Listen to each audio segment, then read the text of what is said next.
Se aproxima una fiesta que es significativa para los hijos de Dios, para quienes amamos a Dios, que no tiene nada que ver con el 25 de diciembre, mucho menos tiene que ver con Papá Noel, así que por favor no me aparezca en una foto con una gorrita de Papá Noel, porque le voy a comentar, seguramente.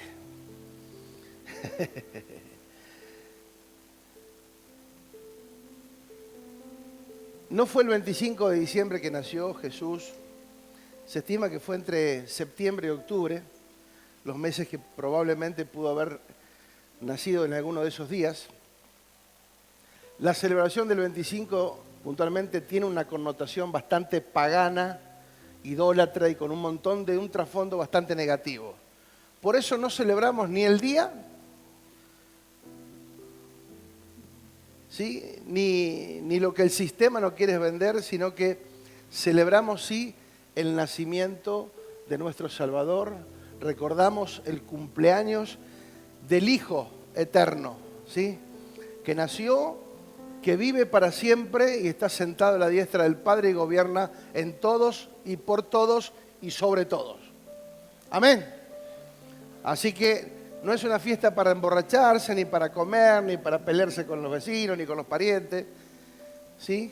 Es una fiesta para reencontrarnos con la realidad de Cristo, ¿sí? Con la realidad de Cristo.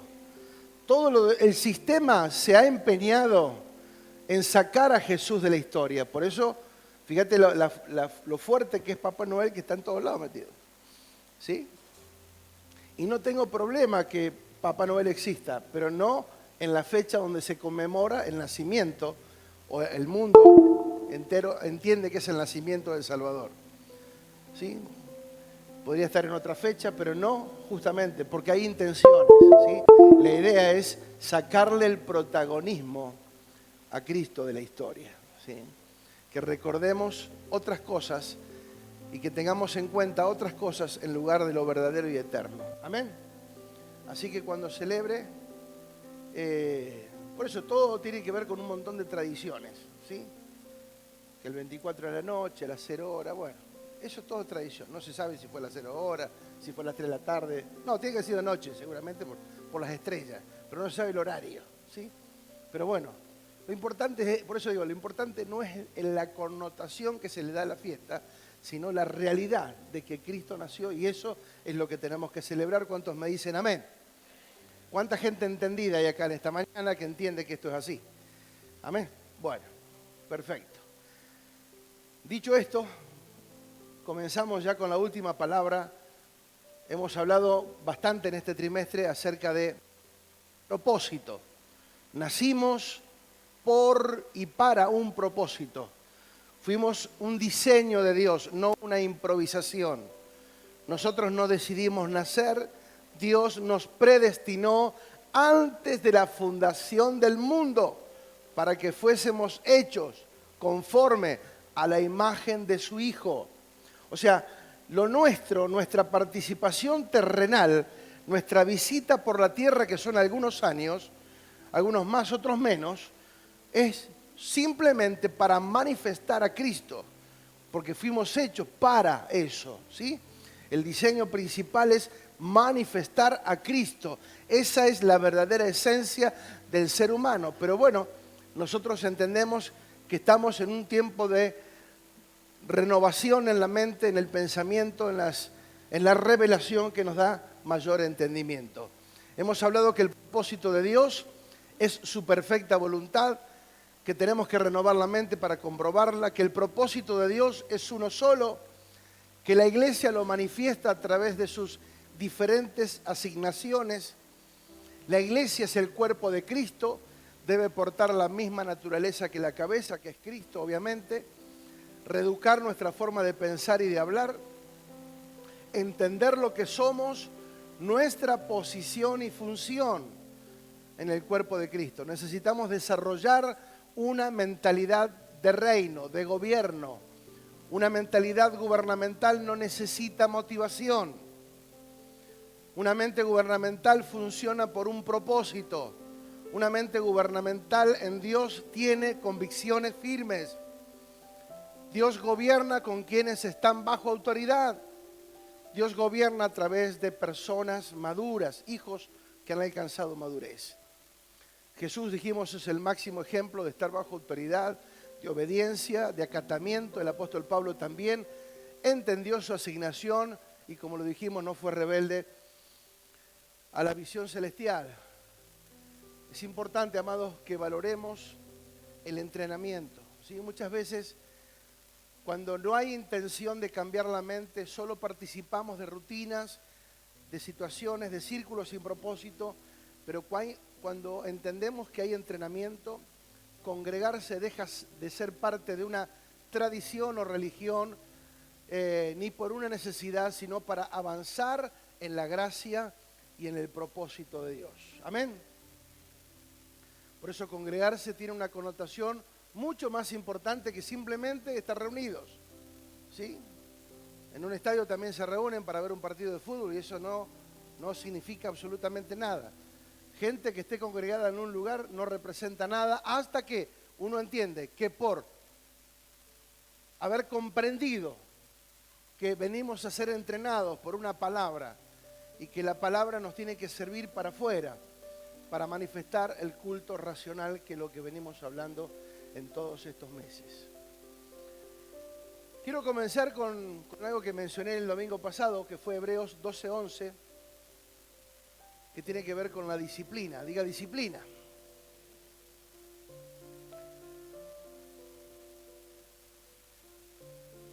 Hebreos 12:11 dice: es verdad que ninguna disciplina del presente parece ser causa de gozo, sino de tristeza.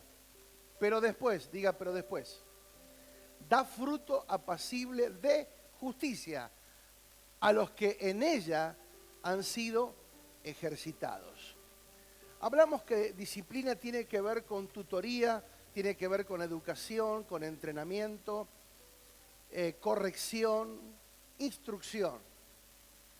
Obviamente, ninguna instrucción, ninguna disciplina, ningún entrenamiento al principio es un motivo de alegría. ¿Sí? ¿Cuántos han ido a un gimnasio por primera vez y al otro día no podían mover las manos?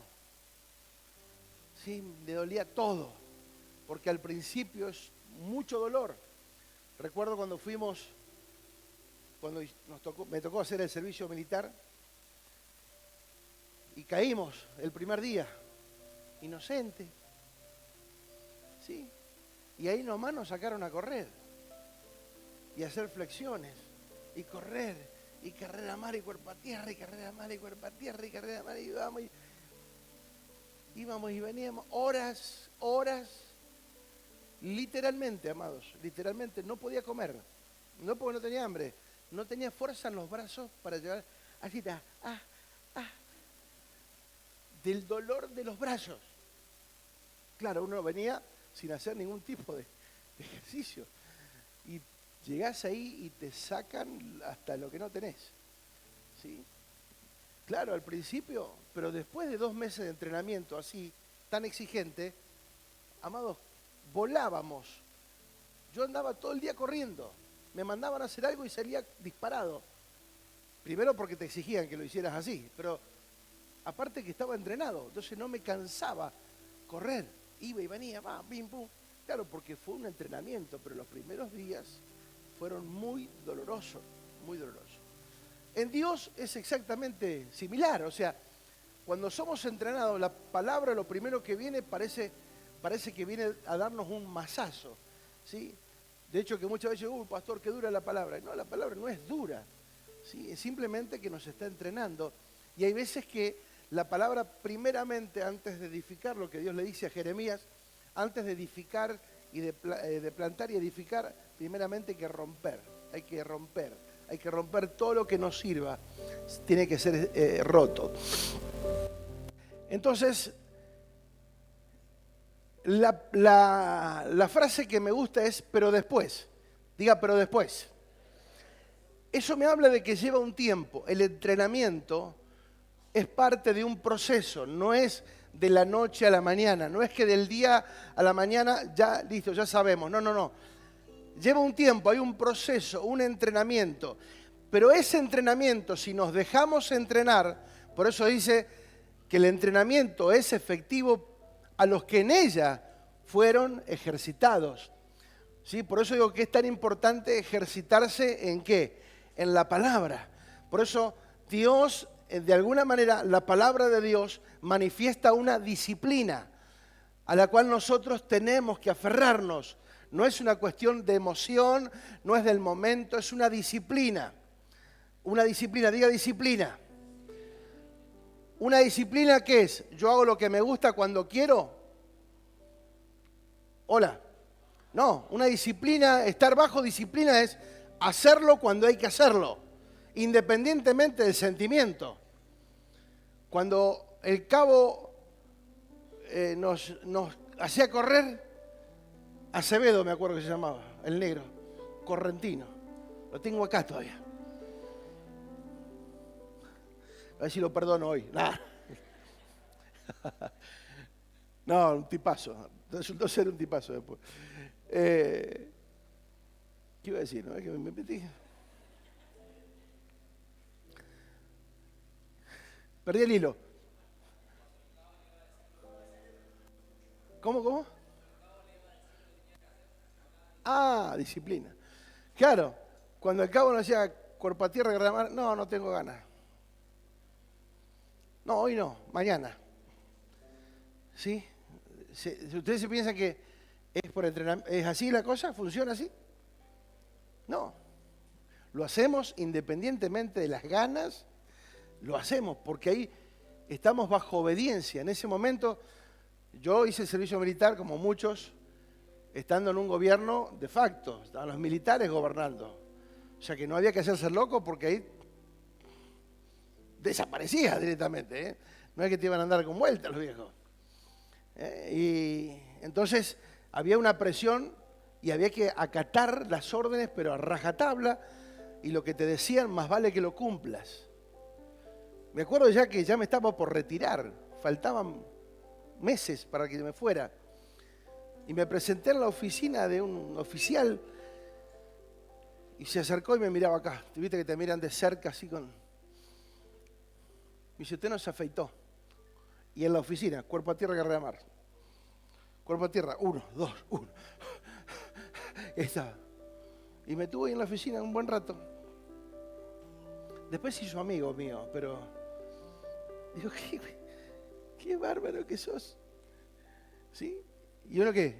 Tenía que acatar. ¿Sí? Toda disciplina, amados, necesita de un alto acatamiento. Si no somos indisciplinados. ¿Sí?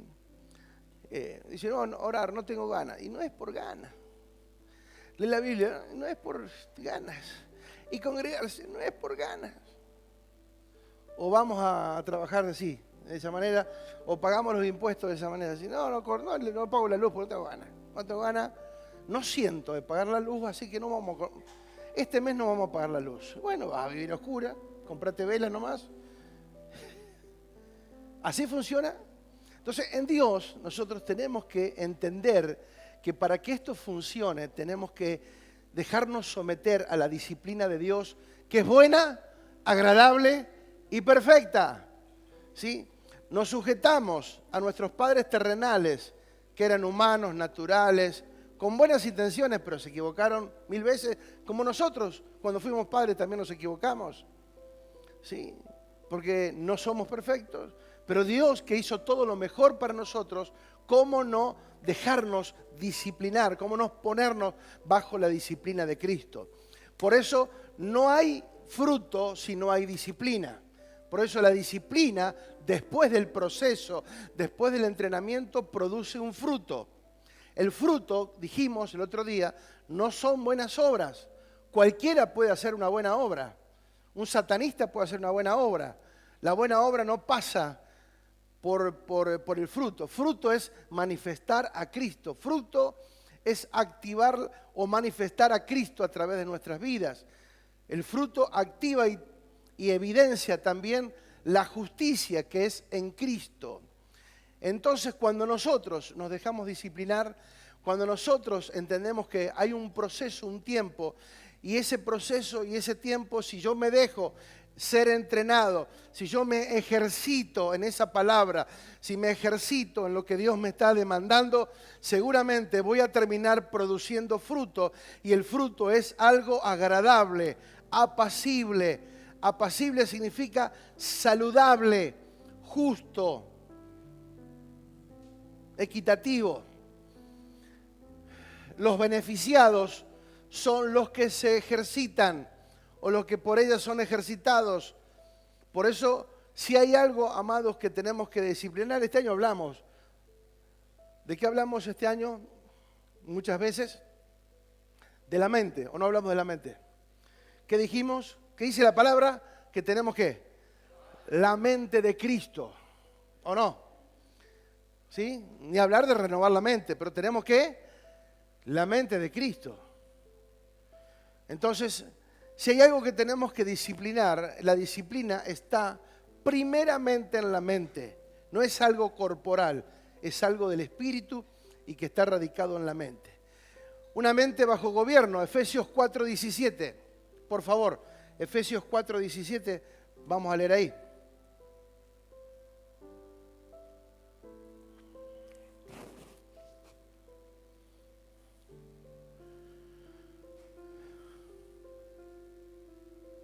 Efesios 4:17 y 18, dice: así que les digo, en la NBI la estoy leyendo, así que les digo esto y les insisto en el Señor, no vivan más con pensamientos frívolos como los paganos, a causa de la ignorancia que los domina y por la dureza de su corazón. Estos tienen oscurecido el entendimiento y están alejados de la vida que proviene de Dios. El apóstol Pablo tiene que llamarle la atención a los de Éfeso porque están moviéndose bajo una motivación superficial. Le dicen, no tengan pensamientos frívolos como los paganos, como los que no conocen a Dios.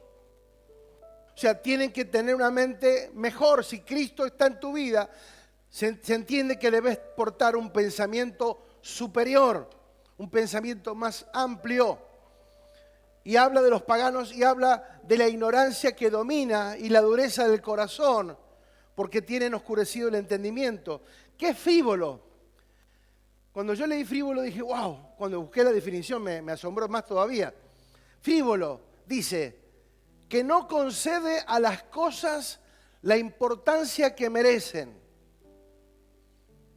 No las hace con seriedad el sentimiento o el interés requerido y solo piensa en el aspecto divertido o lúdico de la vida. O sea, alguien frívolo es alguien superficial, que solamente se mueve por las emociones, por el momento, por el evento, por una situación X. Sí, por muchos años la iglesia se movió a través de eventos. Vamos a hacer un evento, vamos a hacer otro evento, vamos a hacer otro evento. Y están bárbaros los eventos, no hay problema con eso. El tema es cuando nosotros no tenemos el entendimiento que todo eso tiene que servir para edificarnos. Todo eso tiene que servir para que podamos crecer y avanzar en el propósito. Pero el apóstol Pablo ve a la iglesia de Éfeso que está retrocediendo, volviendo a tener un pensamiento frívolo. O sea, que no le daba importancia a las cosas que son importantes. O sea, fíjate vos, ¿cuántas veces hemos visto o nos ha pasado aún a nosotros, por querer decir que sí a todo el mundo, dejamos de hacer las cosas importantes por hacer las cosas superficiales? Tenemos que reeducar nuestra mente. Ellos permanecían con pensamientos superficiales, como si no hubiesen nunca conocido a Dios. No tomaban en seriedad sus responsabilidades, a medias. Los que no conocen a Dios viven bajo pensamientos oscuros, en confusión, en mezcla. Los que no tienen la vida de Dios, pero si tenemos la vida de Dios, se supone que en nosotros debe existir la naturaleza divina, de la cual dice Pedro que nos hizo partícipes de esa naturaleza. Por eso, importante la mente en todo esto. Una mente sujeta. Hablamos mucho acerca de gobierno y estamos hablando de gobierno y fíjate cómo las situaciones, las sensaciones, las emociones, la religiosidad nos ha hecho movernos en ámbitos o en lugares o de formas que no eran las correctas. Una mente sujeta a la voluntad de Dios. Segunda de Corintios 10:3. Segunda de Corintios 10:3. Dice, una palabra conocida para nosotros.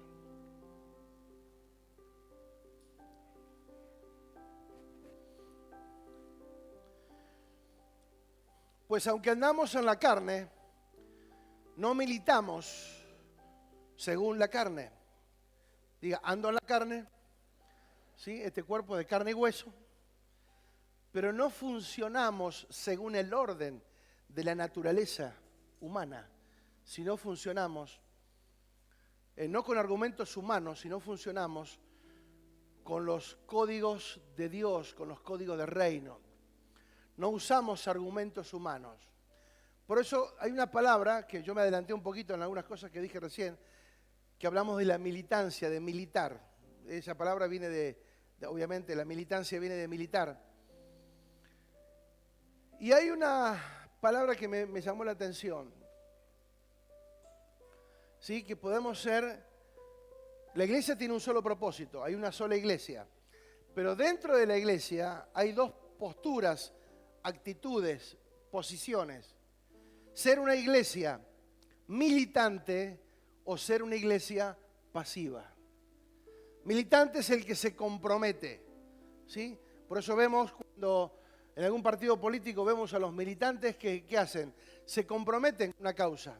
Y vos los ves a las 3 de la mañana pegando carteles, haciendo esto, haciendo aquello. ¿Por qué? Porque han adquirido una militancia y le entregan su tiempo, su fuerza, hasta su dinero, muchas veces. Tienen la esperanza de que un día algo les favorezca. Están apoyando a un candidato y militan en un partido político y llegan a un lugar y ahí le dedican su vida, muchas veces casi de forma infructuosa, sin ningún resultado. Y otras veces algunos logran algo. Pero digo, la militancia tiene que ver con eso, con una dedicación, con un compromiso.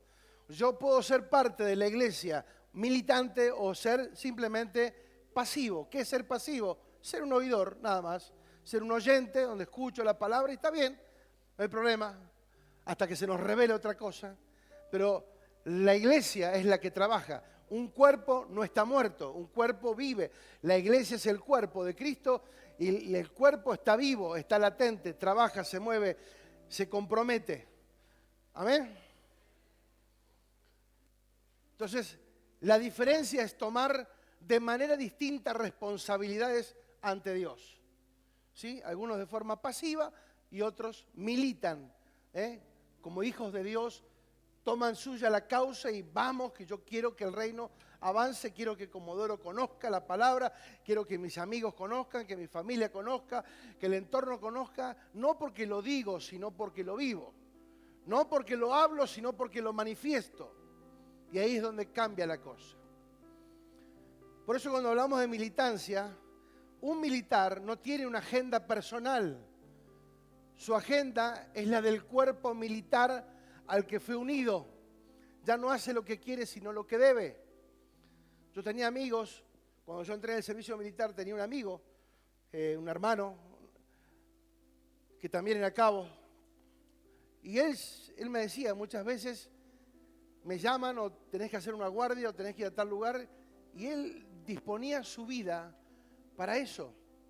¿Sí? Un policía, un militar no tiene una agenda y puede hacer planes y proyectos, salvo las vacaciones. Pero después, cuando hay una actividad, mientras está en funciones, en cualquier momento disponen de tu vida para hacer o dejar de hacer. De hecho, que en las Malvinas, cuando sucedió la guerra, ¿sí? ¿Qué hicieron? Tomaron y enviamos. O sea, ellos disponían de las personas. ¿Se entiende o no se entiende?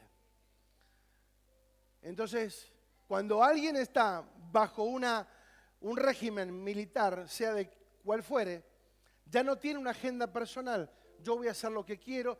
No. Ellos van a disponer de tu vida. Por eso yo no me quedé. Me quisieron dejar que me quedara en las fuerzas en ese momento. Y aunque al principio me gustaba, cuando yo vi la realidad, que era que te gobiernan la vida, te manejan la vida, que ellos disponen sobre tu vida, que te dan las vacaciones cuando ellos quieren, y después el resto del año ellos disponen de tu vida, cuándo va a estar de franco, cuándo no, cuándo te necesitan. Por lo general te respetan, pero en la mayoría de los casos, si sucede alguna situación, todos adentro y nadie sale hasta que no se soluciona. ¿Se entiende? Porque están bajo un régimen, están militando.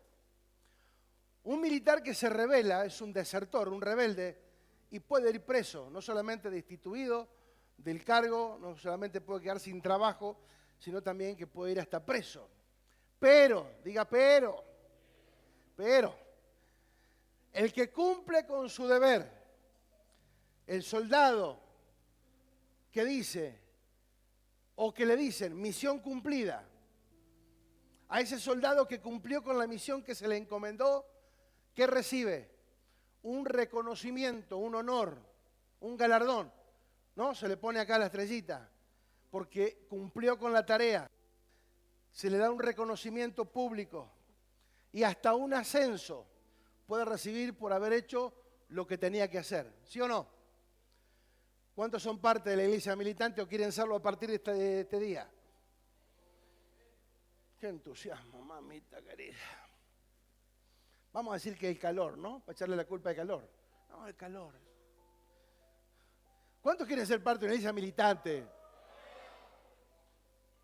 Vamos a despertarnos porque si no... Estoy en la introducción recién, ¿eh? Fíjate, 2 de Timoteo 2:4 dice, ningún soldado que quiera agradar a su superior se enreda en cuestiones civiles. Asimismo, el atleta no recibe la corona de vencedor, sino compite según el reglamento. ¿Sí? O sea, necesitamos entender que hay que estar sujeto, que hay una disciplina, que está en Dios, en su palabra, y que es buena, agradable y perfecta. Seguimos con el verso 4 de Corintios.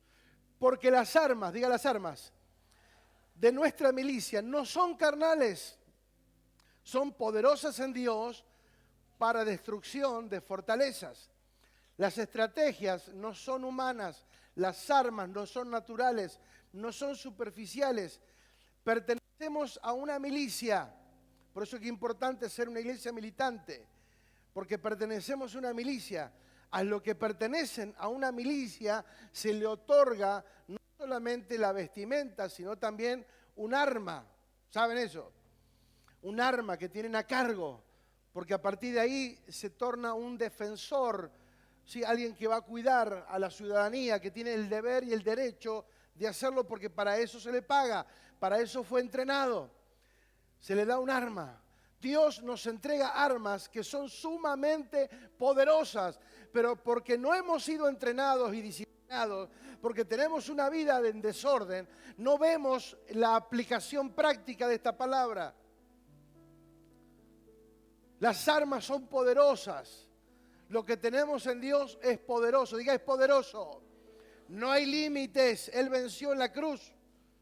Todo está sujeto debajo de Él. Amados, si nosotros entramos en el orden de Dios, no hay fortaleza a la cual nosotros debamos de temerle. No hay nada que ni el diablo ni nadie, solo nosotros, por una cuestión de mentalidad, nos limitamos. En Dios no hay límites. Diga, no hay límites. Las fortalezas son destruibles en Dios. Amén. Derribando argumentos y toda altivez que se levanta contra el conocimiento de Dios y llevando cautivo todo pensamiento a la obediencia a Cristo. Diga, a Cristo. Primero, amados, debemos de entender una cosa, que nuestra lucha es contra todo un sistema que opera de manera intencional a través de todos los medios posibles, atacando la mente de los seres humanos para que sean afectados, engañados, manipulados, arrastrados a pensar, sentir y vivir en contra de Dios y sus principios.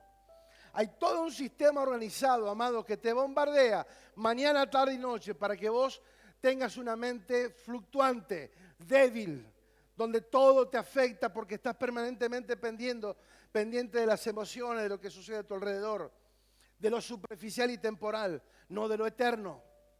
Por eso nosotros tenemos la autoridad para romper con todo pensamiento que no proviene de Dios. Tenemos que gobernar la mente, amados. Tenemos que derribar, diga, tengo que derribar. Tengo que echar abajo, tengo que romper, tengo que quebrantar todo pensamiento que no obedece al diseño de Dios. Tengo que llevarlo cautivo, no alimentarlo. No alimentar esos pensamientos. Por eso cuidado con quien te juntás, cuidado lo que hablas, cuidado de tus conversaciones, tu mente, tenés que cuidarla, porque nada es inocente. Todo está confabulado en un sistema antidios para atacar la mente del ser humano, para que esté pendiente de muchas cosas y no de lo que realmente necesita estar pendiente.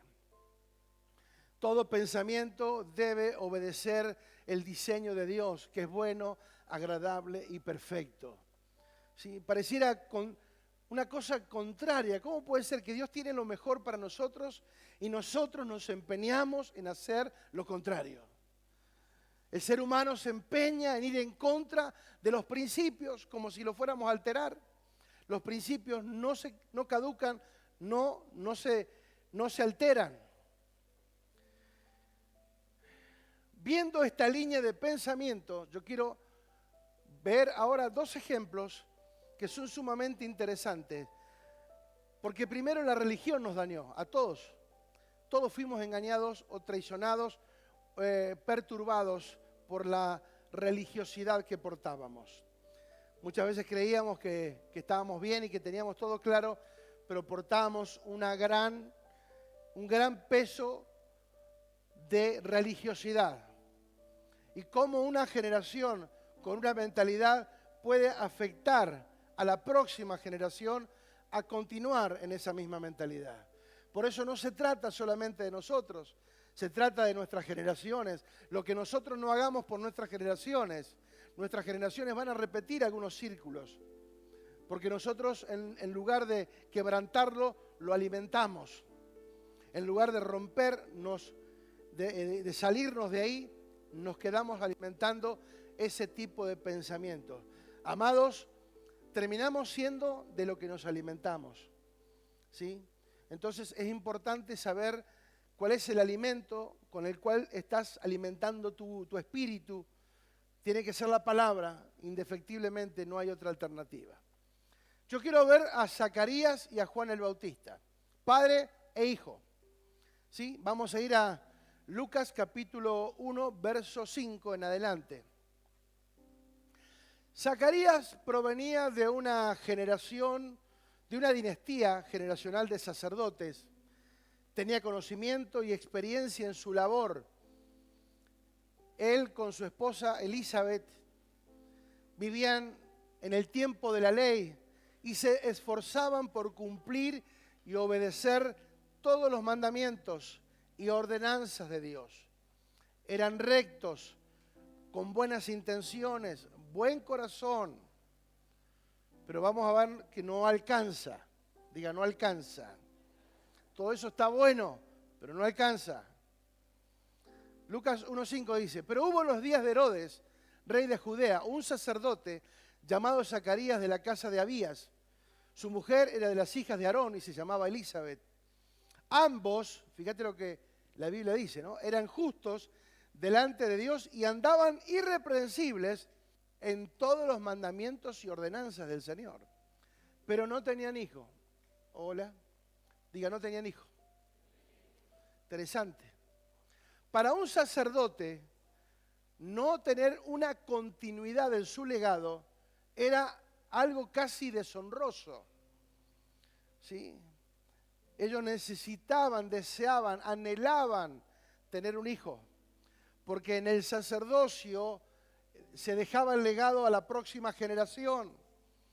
Entonces, él como era temeroso de Dios y amaba a Dios, quería dejarle descendencia para que siguieran haciendo las cosas como Dios quería. Pero hasta ese momento no podían. No tenían hijos porque Elizabeth era estéril y ambos ya eran de edad avanzada. O sea que humanamente era imposible. Diga imposible. Aconteció que ejerciendo Zacarías el sacerdocio delante de Dios según el orden de su clase, conforme a la costumbre, diga costumbre. Fíjate cómo funcionaba en el antiguo pacto, bajo costumbres. ¿Sí? Conforme a la costumbre del sacerdocio, le tocó en suerte ofrecer el incienso, entrar en el santuario del Señor. ¿Qué significa el incienso? Significa que tenía que quemar ciertas, eran de origen natural, quemar algunas ramitas, hierbas. Se utilizaba en el altar, como se narra en la palabra, tenía un lugar especial el templo donde se quemaba el incienso para ofrecer a Dios un olor fragante. Este lugar estaba recubierto, dice, de oro puro, y solamente el sacerdote del templo podía entrar a quemar el incienso durante la ceremonia. Qué interesante, amado. Fíjate vos que hay toda una... Zacarías estaba cumpliendo con la ley, entra al lugar santo, o santísimo, perdón, y quema el incienso, y ahí está ofreciendo a Dios. Se llenaba todo el lugar de un aroma espectacular, y a Dios le agradaba sentir esa fragancia que se le dedicaba a Él, porque en ese tiempo era todo de afuera, de afuera. El único que entraba entonces al lugar santísimo era el sacerdote, el sumo sacerdote. Todo el pueblo se quedaba afuera. ¿Dónde se quedaba el pueblo? Afuera. El pueblo estaba expectante afuera, esperando que cuando saliera el sacerdote le contase qué Dios le había dicho, qué había pasado en ese momento. Porque era solamente Dios y el que entraba, el sacerdote, había comunión. El resto solamente quedaba afuera expectante lo que iba a suceder. Fíjate lo que dice el verso 10. Y toda la multitud del pueblo estaba afuera, orando a la hora del incienso, para que el Señor reciba con agrado lo que se le estaba ofreciendo. Y en eso se le aparece un ángel del Señor, puesto en pie a la derecha del altar del incienso. Nada más y nada menos, está quemando un incienso y de pronto aparece un angelito. No el angelito que está allá, de camisa roja. Aunque se puede aparecer también, pero no. Se apareció en mi casa el otro día. Bueno, estuvo lijando ahí. Bueno, vamos todavía. Yo me imagino quemando el incienso y de pronto abajo un ángel. ¡Apa! No era algo tan habitual, ¿sí? Pero que descienda un ángel era porque algo se le iba a anunciar. Se le apareció un ángel puesto a la derecha del altar del incienso y se turbó Zacarías al verle y le sobrecogió temor, como a cualquiera de nosotros, digamos. A una manifestación tan espectacular, seguramente que nos pasaría exactamente lo mismo. Hasta ahí no hay problema. Dice, pero el ángel le dijo, Zacarías, estamos hablando de un sacerdote, de una dinastía de sacerdocios. No era alguien improvisado, alguien que ya venía, que conocía, que sabía, que tenía aparentemente claro todo. Pero el ángel le dijo, Zacarías, no temas, porque tu oración ha sido oída. ¿Qué había hecho Zacarías entonces con Elizabeth? Habían orado. ¿Para qué? Para tener un hijo. Zacarías, no temas. Tu oración ha sido oída y tu mujer Elizabeth te dará a luz un hijo y llamará su nombre Juan. Ellos ya eran de edad avanzada, o sea que ya el milagro era mucho más todavía. No solamente que era estéril, sino que era de edad avanzada, o sea, cero posibilidad humana y natural de que sucediera algo así. Dice, porque tendrás gozo y alegría y muchos se regocijarán en su nacimiento, porque será grande delante de Dios, no beberá vino ni sidra y será lleno del Espíritu Santo, aún desde el vientre de su madre. y hará que muchos de los hijos de Israel se conviertan al Señor de ellos. E irá delante de él con el espíritu y el poder de Elías, para hacer volver los corazones a los padres, a los hijos, y de los rebeldes a la prudencia de los justos, para preparar al Señor un pueblo dispuesto. Diga, un pueblo dispuesto. Wow, amados, ¿se imaginan? Edad avanzada, no podían tener hijos, la esposa estéril. Ellos anhelaban, oraban por un hijo y de pronto el ángel viene y le dice, semejante noticia, tu esposa va a quedar embarazada, vas a tener un hijo, te vas a alegrar en él porque Dios lo va a usar de forma poderosa, será lleno del Espíritu Santo desde el vientre. Una palabra terrible. Y dijo Zacarías, la pregunta del millón, ¿en qué conoceré esto?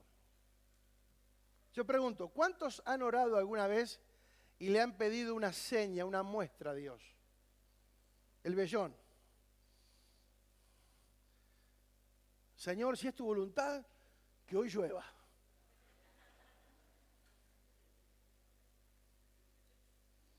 Señor, si no tengo que ir a trabajar, que no soy el despertador. Si no es tu voluntad.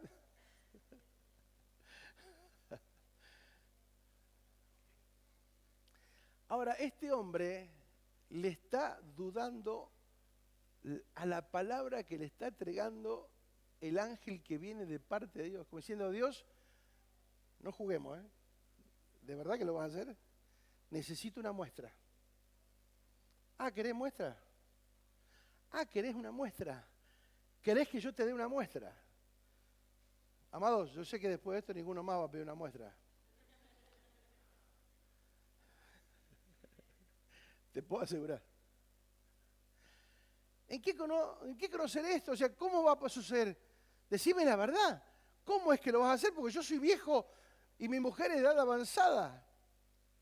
Y el ángel respondió, yo soy Gabriel, el ángel Gabriel, nada más y nada menos. Estoy delante de Dios y he venido a darte palabra y darte estas buenas nuevas. Y en lugar de alegrarte, ¿qué dijo? Ahora vas a quedar mudo. ¿Querés una prueba? Te voy a dejar mudo. ¿Cuántos quieren prueba?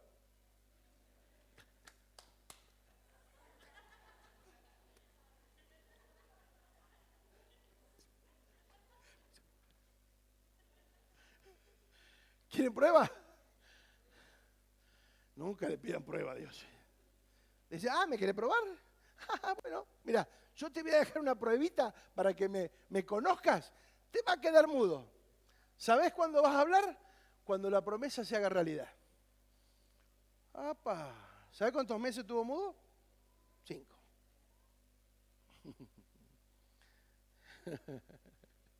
5 meses, amado. Le dudó al ángel Gabriel, que venía de parte de Dios, a traerle semejante palabra, cosa que por la cual él había orado. Vos fijate con una mentalidad religiosa, con la experiencia. Sacerdote, ofrecía incienso, sacrificio delante de Dios. Entraba al lugar santísimo. Sin embargo, cuando la palabra viene, cuando la respuesta llega, ¿él qué hace? ¿Dónde está la duda? Es imposible. Si yo soy viejo, mi esposa también es mayor. Vi que me miraron feo, así que dije...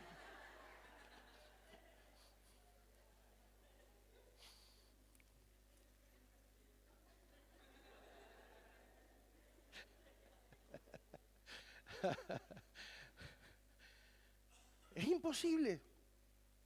O sea, un hombre experimentado se quedó simplemente pensando en lo que él podía hacer, en su capacidad, cuando él oró a Dios para que Dios hiciera el milagro. Y Dios le hace el milagro y él le duda.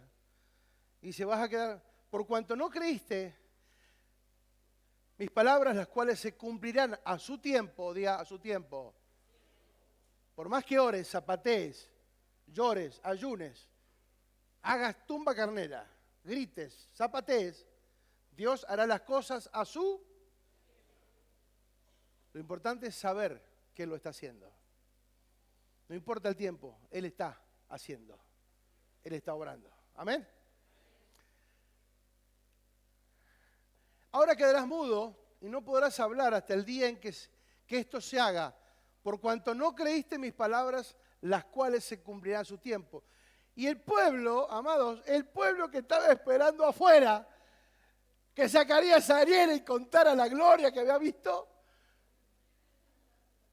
¿se imaginan? Todo el pueblo, la multitud esperando a Zacarías. Vamos, Zacarías. Y sale Zacarías y...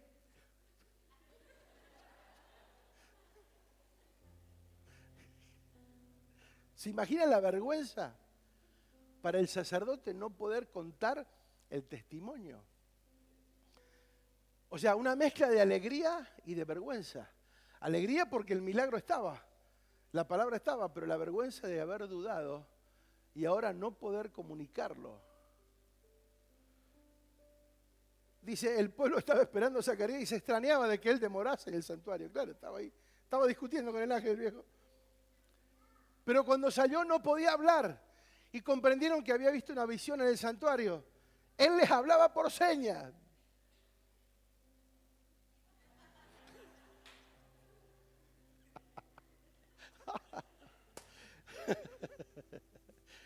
Y permaneció mudo. Y cumplidos los días de su ministerio, se fue a casa. 5 meses estuvo encerrado, avergonzado por no poder hablar. Una mezcla de alegría, fíjate vos, una mentalidad religiosa. Teniendo toda la experiencia, siendo el sacerdote, teniendo todo, dudó cuando recibió la palabra. No pudo contar el milagro, no pudo testificar de lo que Dios le había dicho. Pero avanzamos. Dice, cuando a Elizabeth se le cumplió el tiempo de su alumbramiento, dio a luz un hijo. Y cuando oyeron los vecinos y los parientes que Dios había engrandecido para con ella su misericordia, se regocijaron con ella. Aconteció que al 8º día vinieron para circuncidar al niño y le llamaban por el nombre de su padre, Zacarías. Otra de las cosas. Dios le dice, se va a llamar Juan. Después lo llamaron Juan el Bautista porque él bautizaba, pero su nombre era Juan. Juan. Pero los parientes, la familia, los amigos, lo llamaban por el nombre de su padre porque la tradición decía que él debía portar el nombre de su padre. Pero Dios le dice, no, a él le vas a llamar Juan.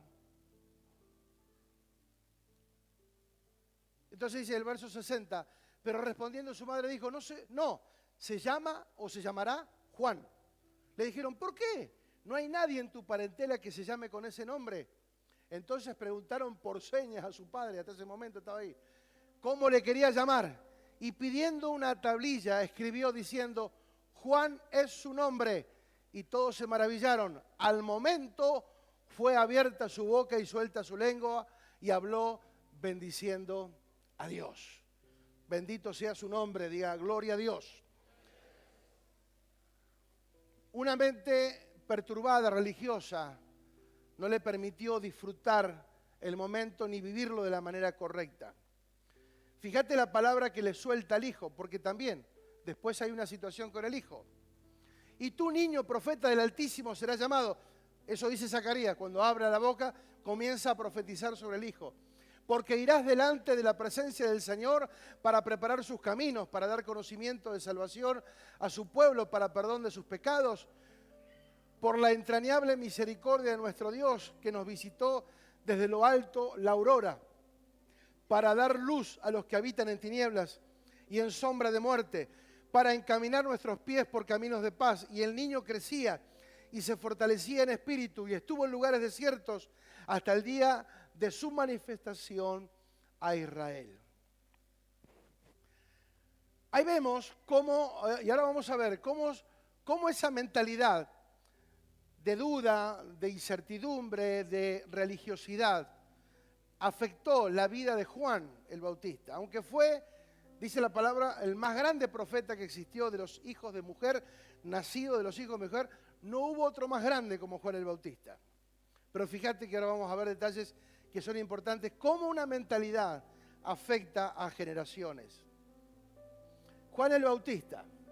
Juan el Bautista, si bien recibió la palabra, fue lleno del Espíritu Santo desde el vientre, pero cuando él creció, como muchos de nosotros, o algunos de nosotros quizás, nos apartamos un poquitito. Andamos hoy por el camino paralelo. ¿Sí? Dice la historia de Juan el Bautista, ya en su juventud, las inquietudes religiosas y espirituales de Juan lo llevaron a liderar una secta emparentada con los esenios. ¿Quién eran los esenios? Los esenios eran una secta que se recluía en los montes, que vivía en lugares aislados, que vivía de forma austera, que se despojaba de todo bien material para vivir una vida de esa manera. O sea, bien raro. ¿Sí? Se vestía de pieles, comía miel. ¿Qué más comía? Langostas. Bueno, una dieta equilibrada el hombre tenía. ¿Alguien probó miel con langosta? No, ¿alguna vez no? Bueno, no debe ser tan bueno. Él lideraba una de esas sectas judía, emparentada con los esenios, de reglas muy estrictas. Los esenios eran una de las muchas sectas y comunidades monásticas judaicas de la época, como la de seduceos, fariseos y celotes, que esperaban la llegada de un Mesías. Entre los esenios había un grupo llamado de los bautistas. Se conoce la historia del grupo liderado por Juan el Bautista, que llevaba una vida ascética en el desierto de Judá, rodeado por sus discípulos. ¿Sí? Juan se armó de discípulos, ¿sí?, transmitiéndoles su creencia al momento. Fíjate que leímos recién que él se fue al desierto hasta que le tocó manifestarse como profeta. Hasta ese tiempo anduvo divagando por el desierto con un pensamiento bastante confuso. Pero él tenía una palabra que iba a ser profeta. En el año 28, Juan el Bautista comenzó a ser conocido públicamente como profeta. Su actividad se empezó a desarrollar en el bajo valle del río Jordán, donde predicaba la buena nueva y administraba el bautismo en las aguas del río. En sus predicaciones, que tuvieron gran acogida por parte del pueblo, exhortaba a la penitencia basándose a las exigencias de los antiguos profetas bíblicos. Vamos a ver su inicio. Tranquilo que ya termino. Lucas 3:1. Ahora voy a leer mucho, así que vamos a ir más que nada leyendo para que entendamos la historia. Lucas 3:1 dice: en el año 15 del imperio de Tiberio César, siendo gobernador de Judea Poncio Pilato y Herodes, tetrarca de Galilea, y su hermano Felipe, tetrarca de Iturea y de la provincia de Tranconite, y de Lisanias, tetrarca de Abilinia. Nombre más raro no pueden poner, papá. Y siendo sumo sacerdote Ananías y Caifás, vino palabra de Dios a Juan, hijo de Zacarías, en el desierto. Hasta ahí el tipo había hecho lo que quiso. Se bien había tenido cierta identidad y además él andaba predicando y bautizando gente para que se convierta, pero todavía no tenían claro ni para qué. Pero él era parte de esa secta. Cuando Dios lo llama en el desierto, en esa condición en que él estaba, él fue por toda la región contigua al Jordán predicando el bautismo del arrepentimiento para perdón de pecados. O sea que hubo un reenfoque. Como está escrito en el libro de la palabra del profeta Isaías, que dice: voz del que clama en el desierto, preparad el camino del Señor, enderezad sus sendas. O sea, después de un tiempo donde él estuvo apartado, Dios lo llama para que cumpla la función. ¿Cuál es la primera función, la principal función de Juan el Bautista? Prepararle el camino a Jesús, prepararle el camino al Salvador. Esa era la principal función. Para eso él había sido elegido. Y dice Juan 1:19. Juan 1:19 dice lo siguiente: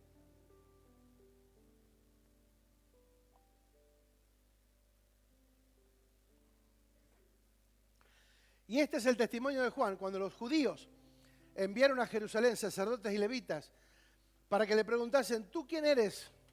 Confesó y no negó, sino que confesó, yo no soy el Cristo. Y le preguntaron, ¿qué pues? ¿Eres tú Elías? Dijo, no soy. ¿Eres tú el profeta? Y él respondió, no. Y sí era profeta. Él sabía que era profeta. Primer error. Le dijeron, pues ¿quién eres para que demos respuesta a los que nos enviaron? ¿Qué dices de ti mismo? Dijo, yo soy la voz de uno que clama en el desierto, enderezad el camino del Señor, como dijo el profeta Isaías. Y los que habían sido enviados eran de los fariseos.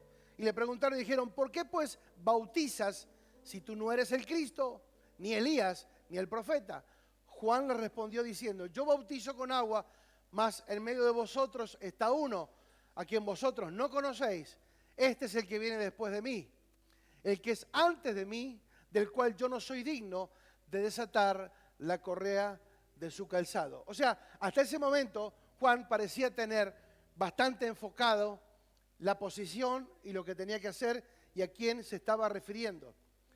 Pero el conocimiento, diga conocimiento, no es entendimiento. Puedo conocer, pero no entender. El siguiente día vino Juan a Jesús, que venía a él y dijo, he aquí el Cordero de Dios. O sea, Jesús se aparece, ya comienza su ministerio y se le aparece a Juan, que estaba bautizando. Y Juan cuando lo ve venir dice, wow, este es el Hijo. He aquí el Cordero de Dios que quita el pecado del mundo. Este es aquel de quien yo dije, después de mí viene un varón, el cual es antes de mí, porque era primero que yo. Y yo no le conocía, mas para que fuese manifestado Israel, por esto vine yo, bautizando en agua. También dio Juan testimonio diciendo, vi al Espíritu que descendía del cielo como paloma y permaneció sobre él. Y yo no le conocía, pero el que me envió a bautizar con agua, aquel me dijo, sobre quien veas descender el Espíritu. O sea, ¿lo conocía o no lo conocía? Está hablando que lo conocía, dice, pero no lo conocía hasta que Dios me dijo que sobre el que baje el Espíritu Santo. Eran primos. Juan el Bautista y Jesús eran primos. Las madres eran hermanas. O sea, está hablando de una confusión, que sabe pero no sabe. Es pero no es. Entiendo pero no entiendo. ¿Se da cuenta como cuando una mente no está definida, porque un padre que tenía un concepto de duda, un concepto, aunque tenía conocimiento, dudó, dice, yo no le conocía, pero el que me envió a bautizar con agua, aquel me dijo, sobre quien veas descender el Espíritu y que permanece sobre él, ese es el que bautiza en el Espíritu Santo. Yo le vi y he dado testimonio de que este es el Hijo de Dios. Escuche bien lo que voy a decir, porque ahora vamos a cerrar con una palabra interesante. Y mirando a Jesús que andaba por allí, dijo, he aquí el Cordero de Dios. Lo oyeron hablar los discípulos y siguieron a Jesús. Todo el mundo comenzó a reconocer el ministerio de Jesús y comenzaron a seguirle. Aún los discípulos de Juan comenzaron a seguir a Jesús. La pregunta del millón, ¿por qué Juan el Bautista no siguió a Jesús? Que lo reconoce como el Rey, que lo reconoce como el Salvador, que lo reconoce como el Hijo de Dios, como el que era antes de mí y toda la historia. Y que yo no soy digno de desatar sus zapatos porque Él es Él y yo no soy yo. ¿Por qué no le siguió? ¿Por qué Juan el Bautista siguió conservando sus propios discípulos? Él seguía teniendo sus propios discípulos cuando sabía que el Salvador estaba ahí y que había que a Él seguir y obedecer.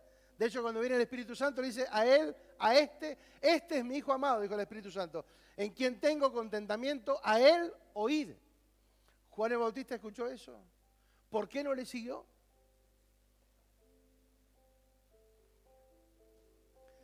¿Por qué se demandó a condenar a los políticos que andaban con la cuñada? ¿Por qué se mandó a hacer eso? Si él estaba para preparar el camino del Señor. Una mente confundida.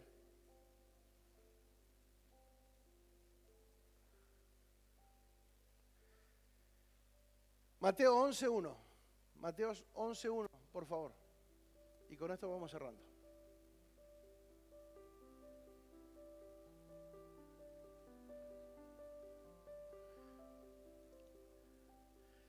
Juan el Bautista está encarcelado porque se metió con Herodes, lo acusó de estar en fornicación.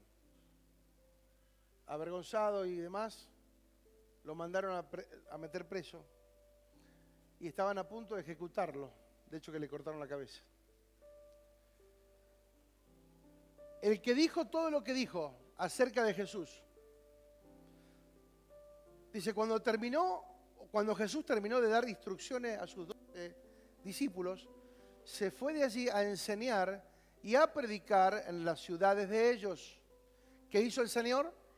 Enseñar y predicar. Al oír Juan en la cárcel los hechos de Cristo, le envió 2 de sus discípulos. ¿Por qué él siguió conservando discípulos? O sea, él tenía su nicho privado, él tenía su propia historia, aunque conocía la historia.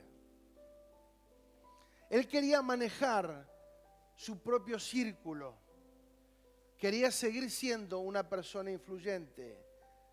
De hecho, que la palabra dice, yo soy una voz que clama en el desierto. Yo no soy nadie, yo estoy para prepararle el camino, pero de pronto Jesús viene y él sigue teniendo sus discípulos. ¿Qué les predicaba? Si ya Jesús estaba ahí. ¿Se dan cuenta? Cuando una mente está confundida, aún siendo partícipe de un evento tan extraordinario y cumpliendo una función tan grande y teniendo una palabra profética sobre él tan espectacular, y lo que Dios le había dicho acerca de lo que él iba a hacer, sin embargo, él termina confundido en la cárcel. Fíjate que Pablo en la cárcel, a punto de ser martirizado, jamás dudó. Fíjate la diferencia de vivir bajo un sistema religioso y lo que es vivir en la gracia bajo el conocimiento revelacional de la vida de Cristo.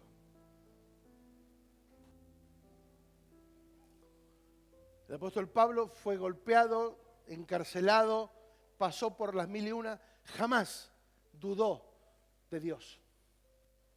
Sin embargo, fíjate lo que dice, al oír Juan en la cárcel los hechos de Cristo, le envió 2 de sus discípulos para preguntarle, ¿eres tú el que había de venir o tenemos que esperar a otro? ¿Cómo? ¿Cómo? ¿Cómo?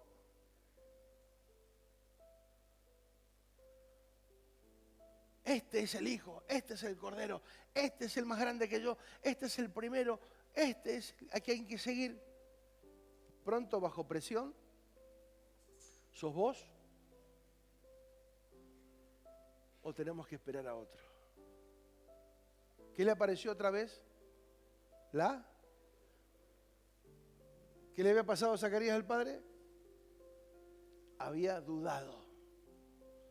El mismo patrón vuelve a repetirse en la próxima generación. Fíjate lo importante que es tener una mente dirigida, gobernada por Dios. Respondiendo Jesús le dijo, id y haced saber a Juan las cosas que oís y ven. Los ciegos ven, los cojos andan, los leprosos son limpiados, los sordos oyen, los muertos son resucitados y a los pobres les ha anunciado el Evangelio. Y bienaventurado es el que no halle tropiezo en mí. Muchos, mientras ellos se iban, comenzó Jesús a decir de Juan a la gente, ¿qué saliste a ver al desierto? ¿Una caña sacudida por el viento? ¿O qué saliste a ver? a un hombre cubierto de vestiduras delicadas. He aquí, los que llevan vestiduras delicadas en las casas de los reyes están. ¿Pero qué saliste a ver? ¿A un profeta? Sí, os digo, más que profeta. Porque este es de quien está escrito: he aquí yo envío mi mensajero delante de tu faz, el cual preparará tu camino delante de ti. ¡Wow! Jesús mismo está testificando, honrando, elogiando la vida de Juan el Bautista. Pero fíjate lo que dice, y acá está la clave, amados, de lo que somos hoy. Dijo: de cierto os digo, entre los que nacen de mujer no se ha levantado otro mayor que Juan el Bautista. Pero, diga pero en el reino de los cielos el pequeño es mayor que él.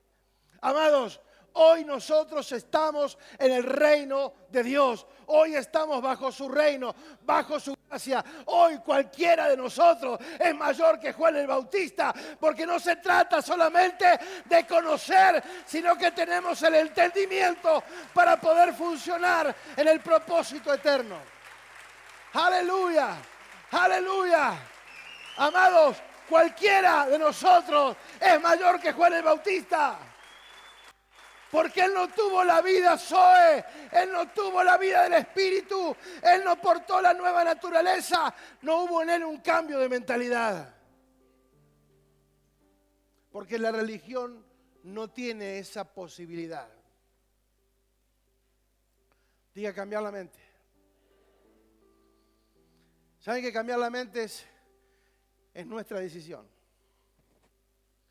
Dios pudo sacar al pueblo de Israel de Egipto. Dios hizo milagros, abrió el mar rojo, le dio maná, le dio agua, le dio carne, le dio comida. Lo que no pudo hacer es cambiarle la mentalidad. Estaban libres físicamente, pero esclavos en la mente, siguieron con la mentalidad egipcia. Dios tuvo que matar a esa generación y levantar una generación nueva que nació en el desierto sin haber tenido la influencia de Egipto. Con esa generación que nació en Egipto, en el desierto, un camino que les llevaba 35 días duró 40 años a causa de una rebelión. El pensamiento o la estructura religiosa te lleva a perder tiempo, a andar dando vueltas en círculos sin llegar a ningún lado. Vas, haces, te moves, estás con un montón de actividades, pero no hay frutos, no hay resultados. En el reino de Dios, amados, nosotros tenemos la posibilidad de destacarnos. La vida del Espíritu está en nosotros.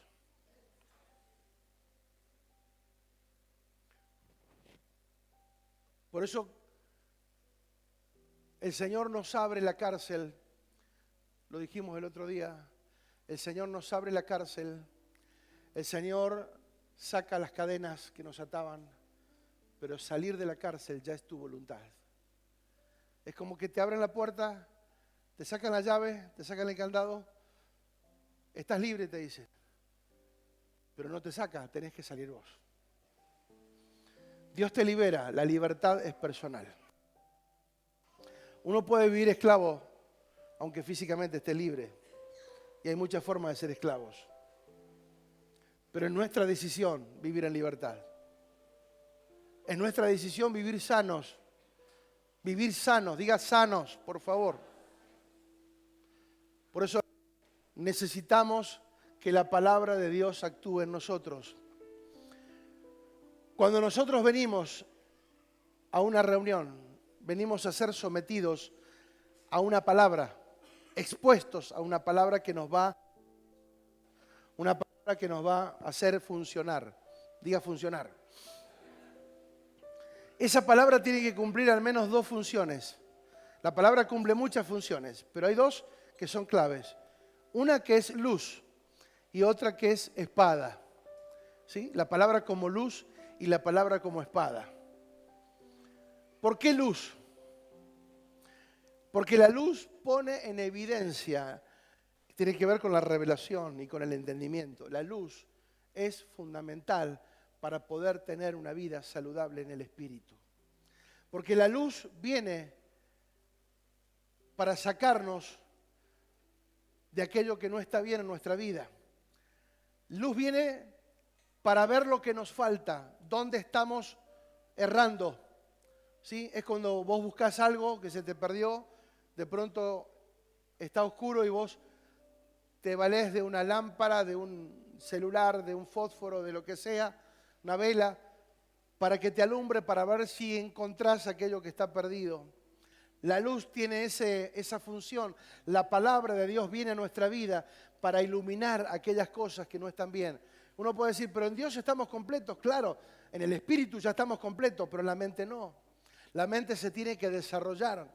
Por eso la luz es fundamental, porque si no tengo luz, no tengo entendimiento. Puedo tener conocimiento, pero no entendimiento. La luz me hace ver claramente dónde está aquello que tengo que corregir, dónde está aquello que tengo que modificar, dónde está aquello que no es parte de lo bueno que necesito para crecer.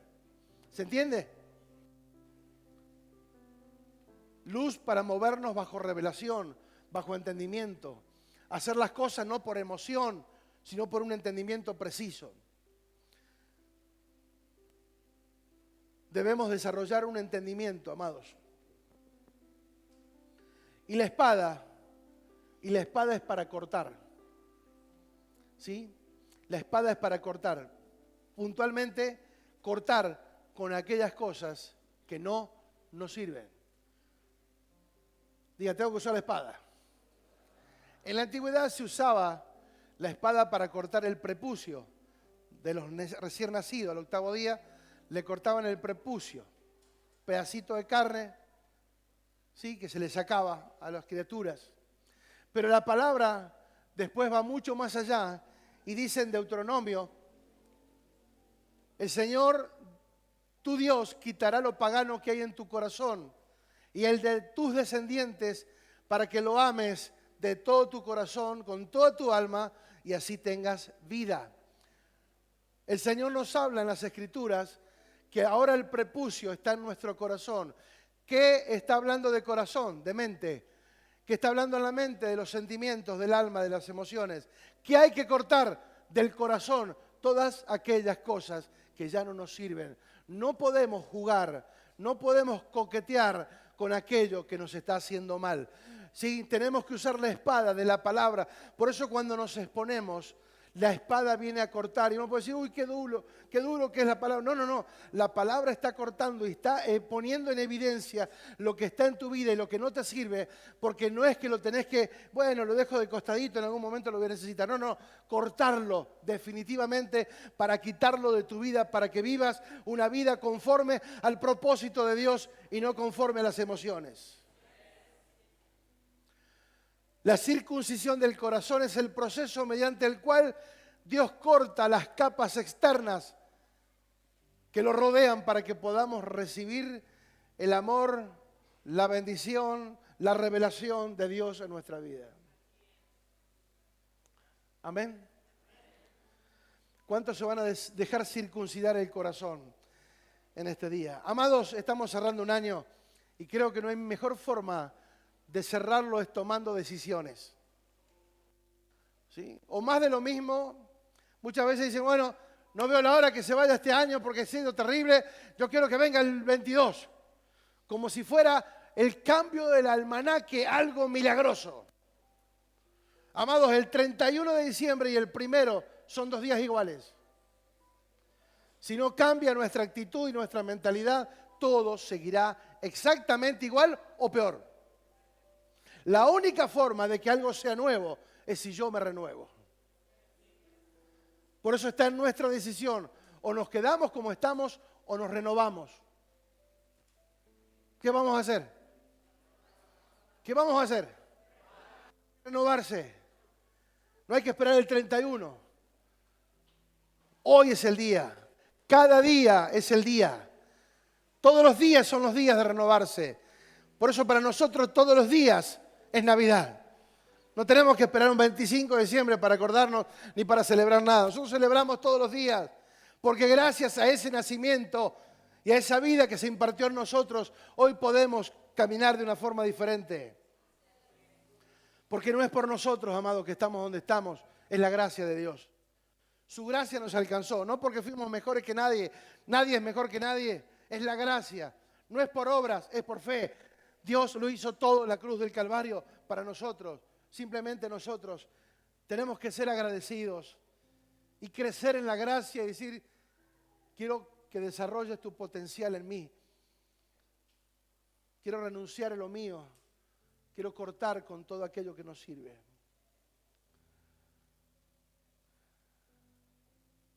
Tenés que perdonar si tenés que perdonar. Tenés que arrepentirte si hay que arrepentirse. Hay que pedir perdón, hay que pedir perdón. Pero es el momento. Mañana seguirá siendo igual de otra manera. Pero si hoy nos determinamos en que el Señor actúe y por medio de su palabra pueda terminar de circuncidar nuestro corazón definitivamente y cortar todas aquellas sensaciones, sentimientos, pensamientos, recuerdos que no nos hacen bien. ¿Sí?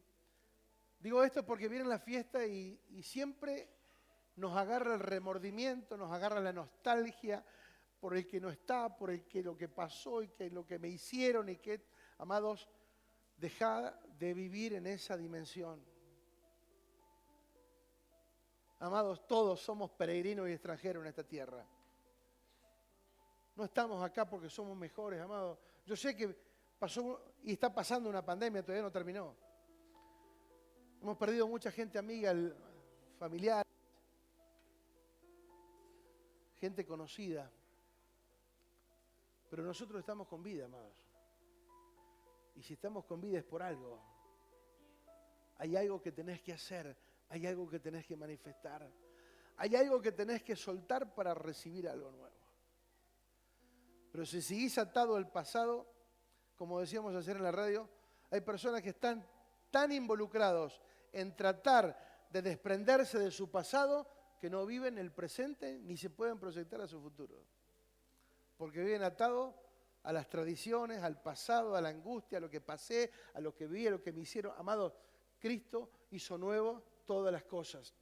En Dios todo es hecho nuevo. Las cosas viejas pasaron, todo es hecho nuevo. Tenemos que caminar en la palabra, por la palabra, en el nombre de Jesús. ¿Cuántos dicen amén?